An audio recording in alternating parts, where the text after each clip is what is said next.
नमस्कार, स्वागत है आपका। खबरें अभी तक देख रहे हैं आप। मैं आपके साथ मुमताज खान। मैं हाजिर इस वक्त अपनी बेहद खास पेशकश लेकर आपके दरमियान खबर की तह तक।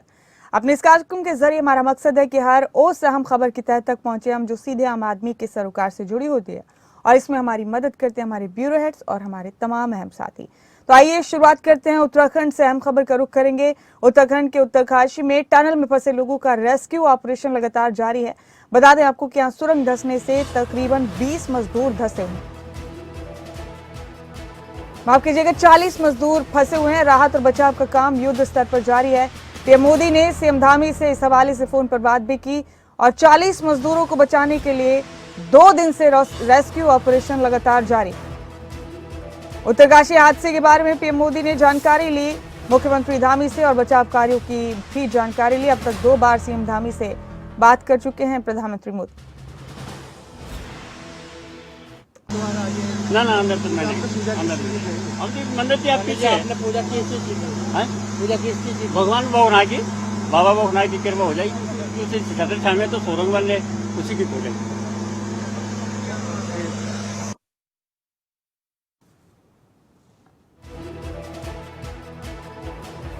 तो उत्तरकाशी के सलखियारा में यह हादसा हुआ है। टनल में फंसे लोगों को रेस्क्यू करने के लिए लगातार एफर्ट्स किए जा रहे हैं, लगातार कोशिशें की जा रही हैं। बड़े पैमाने पर बड़ी तैयारियां की गई हैं। बड़े बड़े डिवाइसेस के जरिए, बड़ी मशीनों के जरिए अब मदद ले रही हैं रेस्क्यू टीम कि किसी तरह से सभी फंसे हुए 40 लोगों को महफूज बाहर निकाला जा सके। हमारे साथ इस खबर पर उत्तराखंड से हमारे ब्यूरो हेड राव शफात अली बने हुए हैं, उन्हीं का रुख करेंगे। राव शफात, दिवाली वाले दिन से लेकर अब तक लगातार जद्दोजहद जारी है। टनल में जो 40 लोग फंसे हुए हैं उनको निकालने के लिए हर मुमकिन कोशिश की जा रही है। कई रेस्क्यू टीम्स लगी हुई हैं और अब मालूम हुआ है कि ऑपरेशन को और ज्यादा तेज किया गया है। जान सकते हैं राव शफात, क्या चल रहा है अभी वहां पर? किस तरह से रेस्क्यू ऑपरेशन को अंजाम दिया जा रहा है? फंसे हुए लोगों की हालत कैसी है? देखिए, अभी हालात इतने बेहतर तो नहीं है मुमताज, लेकिन जो रेस्क्यू है वो लगातार जारी है। खुद मुख्यमंत्री पुष्कर सिंह धामी निरीक्षण करने के लिए पहुंचे थे और दिशा निर्देश भी जारी किए थे। प्रधानमंत्री नरेंद्र मोदी लगातार उत्तराखंड के संपर्क में और मुख्यमंत्री पुष्कर सिंह धामी से 2 बार प्रधानमंत्री ने बात भी की है इस रेस्क्यू को लेकर के, और किसी भी तरह की कोई मदद केंद्र सरकार की ओर से चाहिए तो इसका आश्वासन भी दिया। और केंद्र सरकार की कुछ जो रेस्क्यू एजेंसियां हैं वो लगी भी हुई है, एनडीआरएफ है और राज्य की एसडीआरएफ लगी हुई है, और दूसरी जो भी रेस्क्यू में जुटी हुई एजेंसियां वो भी लगी हुई है। लेकिन बहुत बड़ी राहत अभी नहीं मिली है क्योंकि रेस्क्यू करने में बहुत चुनौती है, बहुत दिक्कतों का सामना करना पड़ रहा है। मिट्टी इस कदर है कि उसको हटाना बहुत मुश्किल है। अब सिर्फ एक रास्ता तलाशा गया है, जितने भी एक्सपर्ट्स हैं वो इस वक्त लगे हुए हैं। ये रास्ता है पाइप लाइन डालने का, यानी कि जो आगर मशीन होती है, बहुत हैवी इक्विपमेंट मशीन होती है, इसको जाने में वक्त लगा चुके देहरादून में मौजूद थी और देहरादून से मूव किया गया इसको कल। आज सुबह ये पहुंच चुकी है। इसका एक प्लेटफॉर्म तैयार होता है ताकि उस टनल की मिट्टी को हटाया जा सके, और थोड़ा सा वक्त लगता है इसमें, करीब 10 से 15 घंटे का वक्त लगता है जैसा एक्सपर्ट मानते हैं। लेकिन अब जो बड़े व्यास के पाइप हैं, यानी 900 mm के जो पाइप हैं, 2 से 2.5 फीट इनकी चौड़ाई होती है, इनको अब ड्रिल के जरिए पहुंचाया जाएगा और करीब 40 से 50 मीटर की ये दूरी है। और क्योंकि एक पाइप के जरिए जो पानी की पाइपलाइन थी, उसी के जरिए कुछ खाद्यान्न सामग्री भिजवाई जा रही थी, ऑक्सीजन भिजवाया जा रहा था, पानी भी भिजवाया जा रहा था। तो वहां से मजदूरों के साथ यानी कर्मियों के साथ जो बात हुई थी वॉकी टॉकी के जरिए, उन्होंने कहा था कि अभी खाने का सामान तो पर्याप्त है, लेकिन उनको ऑक्सीजन की जरूरत है और उनको जल्द से जल्द बाहर निकाला जाए। अब जो बड़े व्यास के पाइप हैं तो उम्मीद है कि करीब 8 से 10 घंटे में, हालांकि आज तीसरा दिन हो चुका है, तो इन पाइप के जरिए उन मजदूरों तक ये पाइप पहुंचेगा और एक एक करके जितने भी कार्मिक वहां पर फंसे हुए, जो एक्सपर्ट टीम है, जो रेस्क्यू में जुटे हुए एनडीआरएफ एसडीआरएफ है, उनको निकालने का पूरा कोशिश रहेगी। और करीब 30 से 40 की ये संख्या बताई जा रही है। राज्य सरकार की सबसे पहली प्राथमिकता यह है कि किसी भी सूरत हाल में इन कार्मिकों को बचाया जाए। और क्योंकि बहुत सारे राज्यों के जो मजदूर यहाँ काम करते थे, जिस एजेंसी में, निर्माणाधीन जो एजेंसी है युवा, इसमें काम करते थे, उसके जो कर्मचारी वो भी लगे हुए, और तमाम जी, प्रार्थना का दौर राव इस वक्त शफात, चल रहा आपने है बताया था हर हाल। कि खाने पीने की कुछ हल्की चीजें भी पहुंचाई जा रही है यहाँ फंसे हुए लोगों के लिए, तो क्या ये सिलसिला भी चल रहा है? इसमें तो कोई दिक्कत नहीं है? नहीं मुमताज, देखिए बहुत कोई हैवी इतना खाना नहीं भिजवाया जा रहा है। चने थे या फिर थोड़ा सा कुछ और हल्का खाना था, और क्योंकि एक पाइप पहले से वहां पर बिछा हुआ था, जब ये टनल बन रही थी, करीब 273 मीटर की ये टनल थी, और जब हादसा हुआ तो 40 से 50 मीटर की इसकी दूरी थी, जब मिट्टी और भू धसा हुआ। तो उसी पाइप के जरिए संदेश भेजे जा रहे हैं, ये पाइप लाइन के जरिए ही कंप्रेशर के जरिए चने भेजे गए थे, और ये पर्याप्त मात्रा में थे। लेकिन क्योंकि ऑक्सीजन की बहुत प्रॉब्लम होती है, जहां इस वक्त मजदूर है वहां घुटन उनको महसूस हो रही है, और इसीलिए उन्होंने एक मैसेज पास आउट किया है उसी पाइप के जरिए, और कि किसी भी तरह उनको ऑक्सीजन भेजी जाए और जल्द से जल्द जो रेस्क्यू है उनको बचाने का काम किया जाए। इधर जो जितने भी स्थानीय प्रशासन है, देखिए स्थानीय प्रशासन है या पुलिस प्रशासन है या जितनी भी रेस्क्यू टीम है, वो जुटी हुई है, और मुख्यमंत्री खुद जी निरीक्षण करने के लिए पहुंचे थे, दिशा निर्देश दिए जी जा रहे हैं, और लगातार मुख्यमंत्री संपर्क में है। और जैसा मैंने कहा कि अभी सिर्फ राज्य सरकार की प्राथमिकता है किसी भी सूरत में इन मजदूरों को बचाया जाए, जी क्योंकि वहां पर देखिए हैवी इक्विपमेंट मशीन ले जाना बहुत मुश्किल होता है। कुछ जो मशीनें थी वो देहरादून में मौजूद थी, क्योंकि यहाँ पर भी निर्माण कार्य चल रहे थे, और जो बड़े व्यास की मशीनें होती हैं पाइपलाइन डालने की, वो जी देहरादून से मूव किया था उन्होंने, और वो पहुंच भी चुकी हैं। उम्मीद है बहुत जल्द इन मशीनों के पहुंचने से, क्योंकि काम इस वक्त स्टार्ट हो चुका है। अभी हम चर्चा भी कर रहे हैं, जी बात भी कर रहे हैं, आपसे करीब 1 घंटा पहले ही ये मशीनें वहां पहुंच चुकी थी, उनका प्लेटफॉर्म बन चुका था। जो जी बड़े व्यास के राव पाइप थे, वो भी शफात, देहरादून और सरकार हरिद्वार की में तरफ मौजूद थे। से कोई कमेटी भी बनाई गई है, ऐसी खबरें मिली हैं। 6 सदस्यीय कमेटी है जो इस पूरे हादसे की जांच करेगी। जी बिल्कुल, देखिए कमेटी बनाई गई है। हालांकि देखिए जांच का जो प्रकरण है वो बात का प्रकरण है, लेकिन किस वजह से हादसा हुआ, ऐसे हादसे आगे ना हो, ये एक सबक की तरह भी लिया जा सकता है। लेकिन जैसा मुख्यमंत्री ने कहा कि सबसे पहली प्राथमिकता है, एजेंसियों की प्राथमिकता जो भी रेस्क्यू में जुटे हैं उनका काम है कि पहले उन नागरिकों को बचाया जाए जो अंदर कर्मिक फंसे हुए, मजदूर फंसे हुए हैं। लेकिन हाँ, एक बड़ा सवाल छोड़ के जाती है इस तरह की घटनाएं मुमताज। उत्तराखंड में क्योंकि निर्माण कार्य बहुत बड़े पैमाने पर चल रहे हैं, बहुत लंबी टनल बन रही है, ट्रेन यहाँ से गुजरेगी, बहुत बड़े निर्माण कार्य चल रहे हैं। पिछले चमोली में भी इस तरह का हादसा हुआ था, बहुत सारी बड़ी संख्या में मजदूर वहां फंसे थे, उनकी मौत हो गई थी। लेकिन ये एक सबक की तरह है कि इस बार टनल में जिस तरह से हादसा हुआ है, यानी आने वाले वक्त में जो भी निर्माणाधीन एजेंसियां हैं उनको ये सीखना चाहिए कि इस तरह की जो टनल है उसमें इस तरह के हादसे आगामी हो सकते हैं, तो उन्हें सुरक्षित तरीके से, ताकि जो लोग वहां मजदूर काम करते हैं, कर्मचारी काम करते हैं, उनको किसी तरह की कोई दिक्कत ना हो। हालांकि देखिए जांच का विषय है कि किस वजह से ये हादसा हुआ है, क्योंकि लैंडस्लाइड अक्सर होते रहते हैं उत्तराखंड में, लेकिन क्या निर्माण में कोई कमी थी या फिर कुछ और वजह थी, ये बात का पहलू है, क्योंकि जांच के लिए कमेटी तो गठित की गई। शुक्रिया राव शफात, आपका इस तमाम अहम जानकारी के लिए बहुत बहुत शुक्रिया। और यहाँ रुक करेंगे हम हिमाचल प्रदेश का। क्रिप्टो फ्रॉड मामले में बड़ी कार्रवाई की गई है। एसआईटी ने 7 आरोपियों के वाहन जब्त किए। फ्रॉड करके आरोपियों ने वाहन खरीदे थे। मामले में 2 करोड़ रुपए से ऊपर कमाने वाले लोगों की जांच की जा रही। एसआईटी अब तक 18 लोगों को गिरफ्तार कर चुकी। ये बड़ी खबर आपको हिमाचल से दे रहे। क्रिप्टो फ्रॉड मामले में एसआईटी बड़ी कार्रवाई कर चुकी है। अब तक 18 लोगों को गिरफ्तार किया है एसआईटी ने, और 7 लोगों के वाहन भी जब्त किए। फ्रॉड करके वाहन खरीदे थे इन लोगों ने। प्रदीप ठाकुर शिमला से हमारे ब्यूरो हेड इस खबर पर हमारे साथ बने हुए।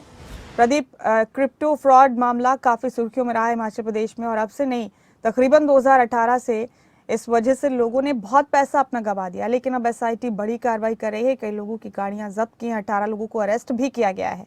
क्या चल रहा है इस पूरे मामले में, तफसील से आपसे जानना चाहेंगे।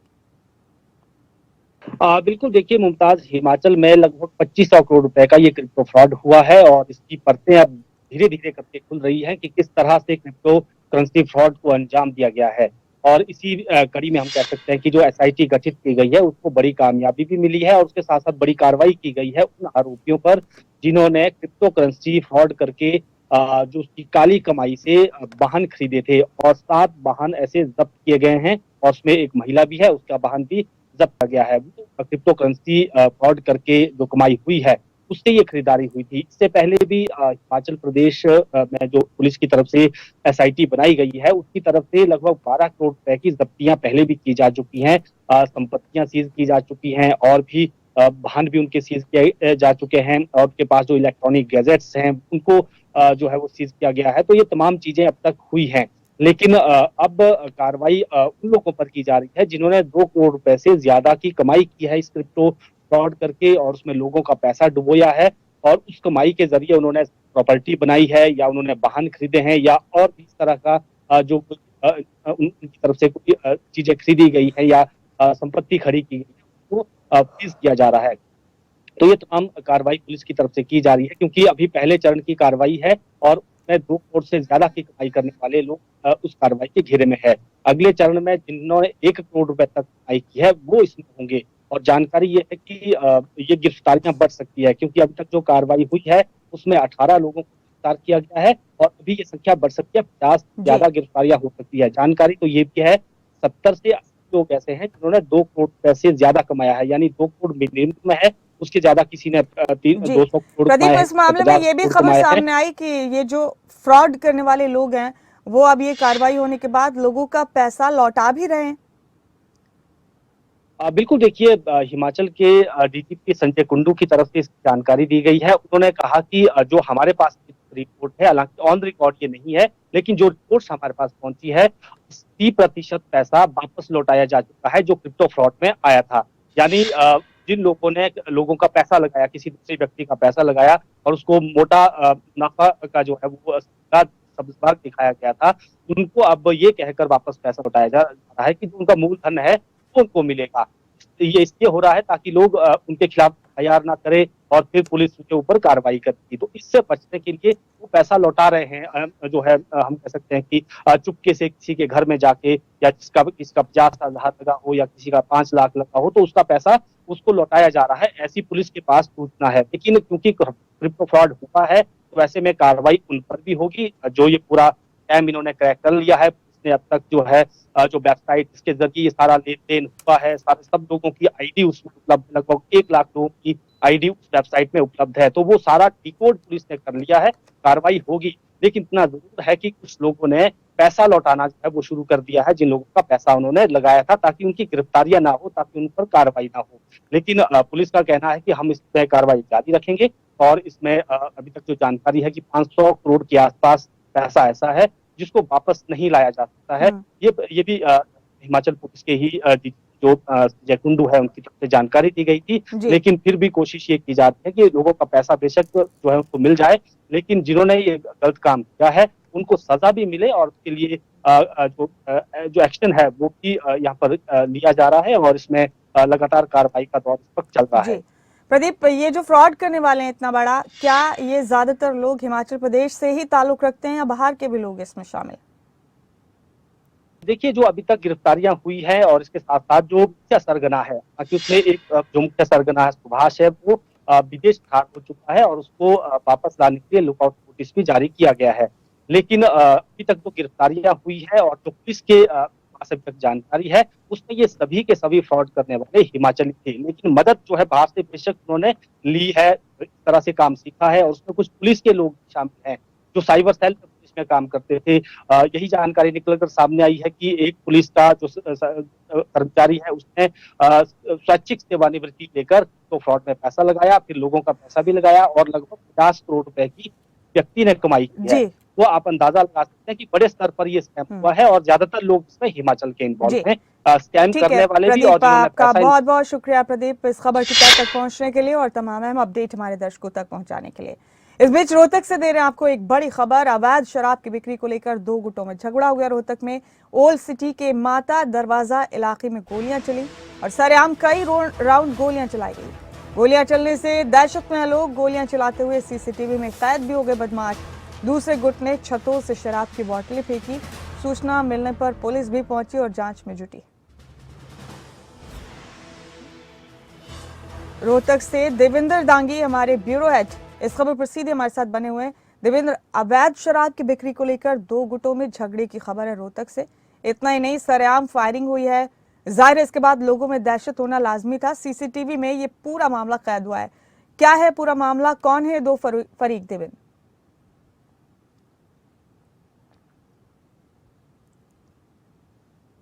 जी मुमताज, देखिए ये एक बड़ी घटना कही जाएगी। रोहतक का ये पुराना शहर है जो ओल्ड सिटी बोलते हैं, माता दरवाजा क्षेत्र है ये, जहाँ पर धार्मिक महत्व से माता शीतला का मंदिर है और काफ़ी श्रद्धालु, हजारों श्रद्धालु यहाँ पर आते जाते रहते हैं। एक व्यस्त चौराहा कहा जा सकता है। रात 9:15 बजे के आसपास की ये बात है जब करीब आधा दर्जन के करीब लोग यहाँ पर पहुँचते हैं और दनादन एक गली में सामने खड़े लोगों की तरफ अपनी बंदूकों का मुंह करके दनादन फायर करते हैं।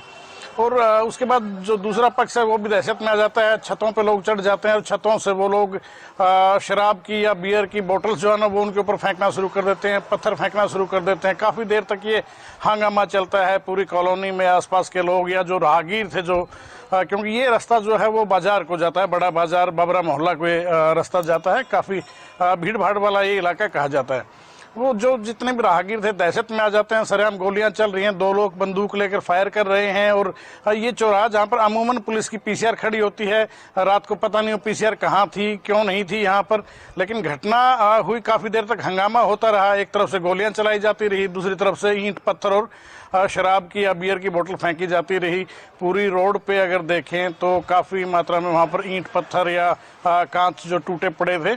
और हालत ये थी कि लोग खुद देख रहे थे गोलियों के खोल वहाँ पर पड़े थे। हम लोगों ने जब विजिट किया तो वहाँ पर DBBL 12 बोर के खोल जो हैं चली हुई जो कारतूस खाली थे वो हम लोगों ने खुद अपनी आंखों से देखे। काफ़ी देर के बाद वहाँ पर पुलिस आती है और उसके बाद पुलिस जांच पड़ताल करती है कि कौन लोग इसमें शामिल थे, कितने लोग थे। उन लोगों के जो नाम थे उन लोगों से पूछे जाते हैं, राहगीरों से या जो आई विटनेस थे, प्रत्यक्षदर्शी थे। करीब पता चला कि करीब आधा दर्जन ऐसे लोग थे जो हथियारों के साथ आए थे, जिनमें से 2 गन का इस्तेमाल वहां पर किया गया। एक 12 बोर की DBBL गन थी जिसे डोगा गन बोलते हैं, और एक छोटा वेपन था, इलिसिएट वेपन बोलेंगे, अवैध हथियार। साफ तौर पर तस्वीरों में अगर आप देखेंगे CCTV फुटेज में वो साफ तौर से पता चलता है कि कोई अवैध हथियार वो है। इन हथियारों से फायरिंग की गई है। लोग काफी दहशत में। एक बड़ा सवाल मुमताज ये खड़ा हो जाता है कि जहां पर ये घटना हुई उससे महज 100 मीटर की दूरी पर ओल्ड सब्जी मंडी पुलिस स्टेशन है। ये एक बड़ी बात है कि पुलिस स्टेशन से महज 100 मीटर की दूरी पर इस तरह की घटना हो जाती है। और उसकी डेप्थ में अगर जाके देखें कारण क्या है, कारण है अवैध शराब की बिक्री का। जी पता ये चला जो स्थानीय लोग हैं या राहगीर जिनसे बात हुई हमारे रात को, तो उन्होंने बताया कि यहाँ पर 2 ग्रुप हैं जो अवैध शराब का कारोबार करते हैं। पुलिस के साथ उनका सेटिंग का खेल पूरा चलता है। पुलिस लिए रोकती टोकती नहीं है, ऐसा लोगों ने हमें बताया है रात को। स्पॉट विजिट किया तब लोग काफी दहशत में थे। कुछ लोग, हालांकि नाम उन लोगों ने नहीं लिए किसी के, लेकिन उसके बावजूद काफी चौंकाने वाली जानकारियां दी। और उनमें एक जानकारी ये भी है कि पुलिस की शय में ये खेल सारा अवैध शराब का चल रहा है। बड़ी बात एक ये भी है कि पुलिस स्टेशन से महज 100 मीटर की दूरी भी शायद ज्यादा होगी, उससे कम दूरी में इस तरह का अगर अवैध शराब का कारोबार चल रहा है तो पुलिस प्रशासन आंख मूंद कर क्यों सो रहा है। इसका सीधा सा मतलब मुमताज यही है कि कहीं न कहीं निचले स्तर पर जो है वो पुलिस के साथ कहीं न कहीं उन लोगों की कोई सेटिंग है, कोई लेन देन है, कोई मंथली सिस्टम काम कर रहा है। इसका मतलब हो सकता है कि बड़े स्तर पर आला अधिकारियों को इसकी जानकारी ना हो, लेकिन ये खतरनाक स्थिति कही जाएगी। क्योंकि रिसेंटली अगर देखें अवैध शराब के चलते यमुनानगर जिले में भी कई लोगों ने अपनी जान गंवाई है। और इसी तरह से अगर यहाँ रोहतक में भी अवैध शराब का कारोबार इस लेवल पे चल रहा है कि पुलिस स्टेशन से महज 100 मीटर की दूरी के अंदर अवैध शराब को लेकर 2 गुट भिड़ जाते हैं, आपस में दनादन फायरिंग होती है, तो सोचा जा सकता है विषय कितना गंभीर है। मुमताज, स्थानीय पुलिस अधिकारियों से बात की देवेंद्र आपने?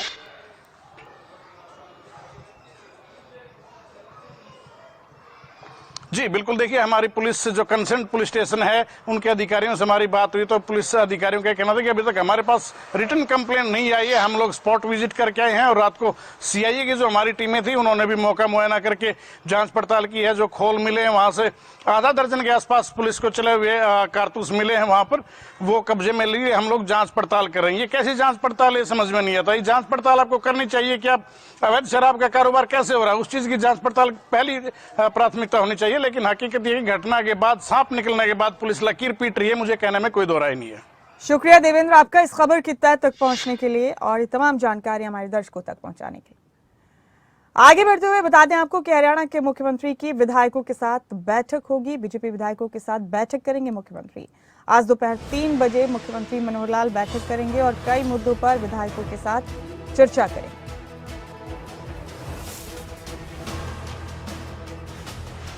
अहम खबर दे रहे हैं आपको मुख्यमंत्री के शेड्यूल के हवाले से। आज दोपहर 3 बजे बैठक करेंगे मुख्यमंत्री, विधायकों के साथ चर्चा करेंगे। इस बैठक के दौरान दोपहर 3 बजे का वक्त रखा गया है, जबकि मुख्यमंत्री चर्चा करने वाले हैं। तो बीजेपी विधायकों के साथ बैठक है मुख्यमंत्री की दोपहर 3 बजे।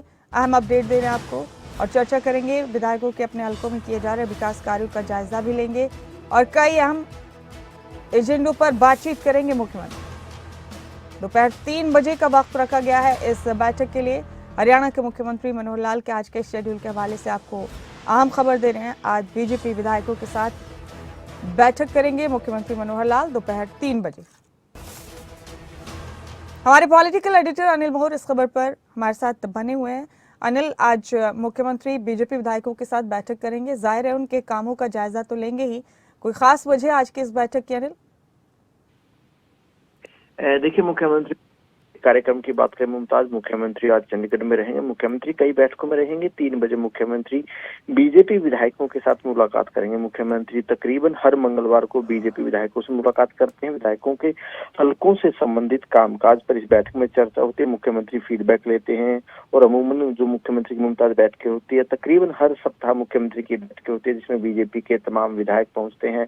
कई मंत्री इन बैठकों में पहुंचते हैं और कहीं ना कहीं विधायकों की तरफ से पूरा का पूरा फीडबैक की हलकों में किस तरीके से सरकार की योजनाएं चल रही है, किस तरीके से कामकाज चल रहा है, वो सारा का सारा फीडबैक मुख्यमंत्री विधायकों से लेते हैं। इसके अलावा मुख्यमंत्री ने तमाम विधायकों को जन संवाद कार्यक्रम करने को कहा गया था कि जिन जिन विधायकों ने जन संवाद कार्यक्रम किए हैं, जन संवाद कार्यक्रम में किस तरीके से जनता का रिस्पॉन्स विधायकों को मिल रहा है, आगामी कार्यक्रम किस तरीके से रहेंगे विधायकों को, तो मुख्यमंत्री सभी मुद्दों पर मुख्यमंत्री विधायकों से चर्चा करते हैं। शुक्रिया अनिल आपका इस बातचीत के लिए, बहुत बहुत शुक्रिया। यहाँ दिल्ली से दे रहे एक बड़ी खबर आपको। दिल्ली में खतरनाक स्तर पर पहुंच गया है AQI का लेवल। दिल्ली के पर्यावरण मंत्री गोपाल राय का बयान भी सामने आया। प्रदूषण पर गोपाल राय ने अपना बयान दिया। बढ़ते पोल्यूशन लेवल पर उन्होंने अपनी बात रखी। दिल्ली में काफी खतरनाक सूरत हाल हो चुकी है दिवाली के बाद। AQI लेवल काफी बढ़ गया है दिल्ली के कई इलाकों में, तो ये कल 999 तक पहुंच गया था।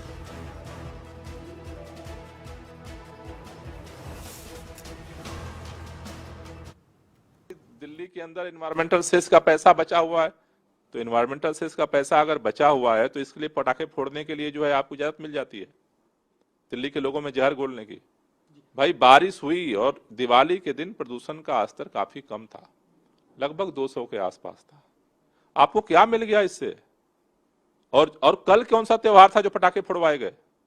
कल तो कोई त्योहार नहीं था, कल पटाखे क्यों फोड़वाए गए?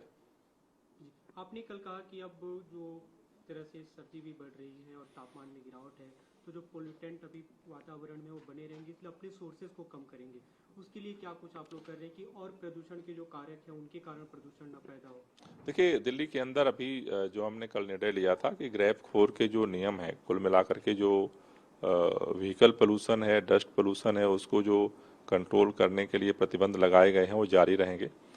अभी आज से हमने निर्णय लिया है क्योंकि बारिश का जो प्रभाव था खासतौर से डस्ट के ऊपर, वो अब धीरे धीरे जो है वो खत्म हो गया है। तो पानी के छिड़काव पे हम लोग जो है फोकस करेंगे और आज 12 बजे से इसके लिए अभियान भी हम शुरू कर रहे हैं कि उसको फोकस तरीके से जो डस्ट के कण हैं कम से कम उसको सेपरेस किया जाए और गाड़ियों पे जो प्रतिबंध है वो अभी जारी रहेगा। पड़ोसी राज्यों में पराली जलाने की घटनाएं भी अब काफी तेजी से बढ़ रही है, क्योंकि अब अंत समय है जब धान की कटाई होती है। ऐसे में आप लोग क्या? देखिए, सभी लोगों से हमारी अपील है, दिवाली के दिन तो यूपी में भी पराली की संख्या 500 गुना बढ़ गई। मतलब अगर पिछले साल 38 थी, जो है इस साल जो है करीब 250 के आसपास जो है वो पराली जलने की घटनाएं पहुंच गई। सभी राज्यों सरकारों से मेरा निवेदन है कि देखिए, समस्याएं हैं किसानों की, लेकिन हम सबको सक्रियता के साथ इस पे काम करने की जरूरत है और जिससे कि इस पराली के प्रभाव को हम मिलकर कम कर सकें। और इन्हीं तमाम खबरों के साथ आज हमारी खास पेशकश खबर की तह तक में फिलहाल मेरे साथ इतना ही। मैं अपने सभी साथियों का शुक्रिया अदा करती हूँ। बहुत बहुत शुक्रिया आप सभी का कि आप इन तमाम अहम खबरों की तह तक पहुंचे। फिलहाल इस कार्यक्रम में इतना ही, मुझे दीजिए इजाजत, लेकिन तमाम अहम खबरों के लिए आप बने रहें खबरें अभी तक के साथ।